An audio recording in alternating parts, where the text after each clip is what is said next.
আসসালামু আলাইকুম প্রিয় শিক্ষার্থী বন্ধুরা, আশা করি সবাই ভালো আছো। আমি সামষ্টিক অর্থনীতি গুরুত্বপূর্ণ একটা প্রশ্ন নিয়ে তোমাদের সামনে হাজির হয়েছি। মোট দেশজ উৎপাদন জিডিপি, গ্রোস ডোমেস্টিক প্রোডাক্ট, ধারণের ব্যাখ্যা করো। ভেরি ভেরি ইম্পর্টেন্ট একটা প্রশ্ন। আমরা মনোযোগ সহকারে প্রথম থেকে শেষ পর্যন্ত ক্লাসে দেখবো ইনশাআল্লাহ। মোট দেশজ উৎপাদন জিডিপি, গ্রোস ডোমেস্টিক প্রোডাক্ট, ধারণাটি ব্যাখ্যা করো। সংজ্ঞাটা বলতেছি, মনোযোগ দাও। কোন নির্দিষ্ট সময়, সাধারণত 1 বছরে, জিডিপি বলো, জিএনপি বলো, এনপি বলো, এগুলো যখন সংজ্ঞা দিই আমরা তখন 1 বছর বিবেচনা করা হয়, কারণ প্রত্যেকটা দেশে অর্থব্যবস্থা বিবেচনা করা হয় 1 বছর, বাজেট প্রণয়ন করা হয় 1 বছর।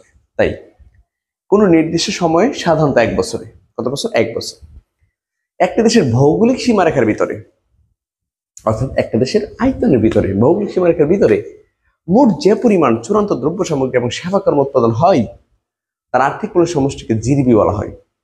এটা একটা বিষয় খেয়াল করে, এখানে কোনো নির্দিষ্ট সময়, সাধারণত 1 বছরে একটা দেশের ভৌগোলিক সীমারেখার ভিতরে, এখানে কিন্তু জনগণের কথা উল্লেখ করা হয় নাই, মানুষের কথা উল্লেখ করা হয় নাই, যে মানুষগুলো যা ইনকাম করে এই মানুষগুলো দেশে থেকে বিদেশে, এই ধরনের কথা বলা হয় নাই। অর্থাৎ দেশের ভিতরে যা উৎপাদন হয় সেটাই জিডিপি।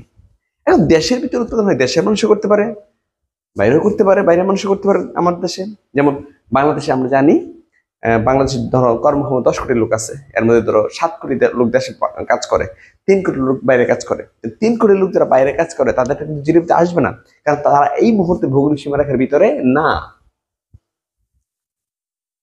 1 বছরে যদি 3 কোটি মানুষ বাইরে কাজ করে, দেশের ভিতরে আছে 7 কোটি, 10 কোটি কর্মক্ষমতার মোট জনসংখ্যা 18 কোটি, 10 কোটি কর্মক্ষম, এর মধ্যে তোমার 7 কোটি লোক দেশে কাজ করে, 3 কোটি লোক বাইরে কাজ করে। এখন দেশে যে কাজ করতেছে এখন 7 কোটি, এই 7 কোটি জিডিপিতে আসবে, এবং একই সাথে বাইরের দেশে অনেক মানুষ আমাদের দেশে থাকে, চাইনা, জাপানি যারা আছে, তাদের তো জিডিপিতে আসবে, কারণ কারণ তারাও এই মুহূর্তে দেশের ভৌগোলিক সীমারেখার ভিতরে আছে।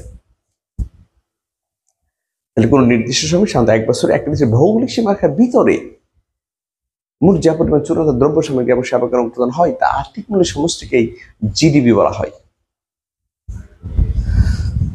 ধরো এটা বাংলাদেশ, এই বাংলাদেশের ভিতরে যা উৎপাদন হবে সবই হচ্ছে জিডিপি।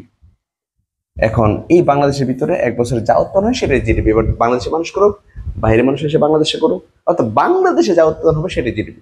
এখন বাংলাদেশের মানুষ যারা বাইরে আছে তাদের কিন্তু জিডিপি অন্তর্ভুক্ত হবে না, কিন্তু বাইরে অনেক মানুষ আছে যারা বাংলাদেশের ভৌগোলিক সীমারেখার ভিতরে আছে, তাদের জিডিপি অন্তর্ভুক্ত হবে।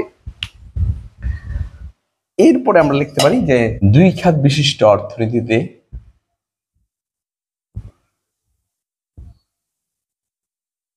দুই খাত বিশিষ্ট অর্থনীতিতে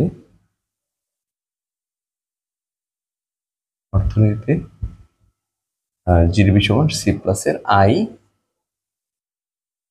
3 খাত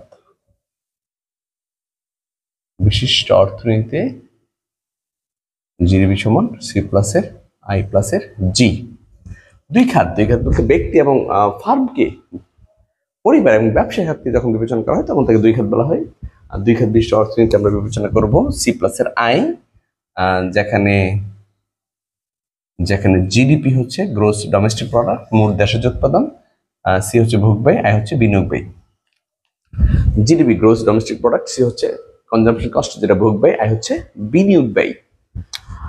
আর আচ্ছা, 3 খাত বিশিষ্ট অর্থনীতি, 3 খাতে হচ্ছে ব্যক্তি বা পরিবার, ফার্ম, এবং যখন সরকারকে বিবেচনা করা হয়, ব্যক্তি ফার্মের সাথে যখন সরকার চলে আসে তখন সেটা হয় 3 খাত। আর 3 খাতে হচ্ছে জিডিপি সমান সি প্লাস আর আই প্লাস এর জি। জি হচ্ছে গভর্নমেন্ট কস্ট, যেটা সরকারি ব্যয়। আর 4 খাতে হবে না, কারণ 4 খাতে যখন চলে আসবে তখন আমদানি রপ্তানি চলে আসবে, সেটা দেশের ভৌগোলিক সীমারেখার ভিতরে তখন আর থাকে না। এই কারণে জিডিপিতে বিবেচনা করা হয় 3 খাত পর্যন্ত, 2 খাত এবং 3 খাত।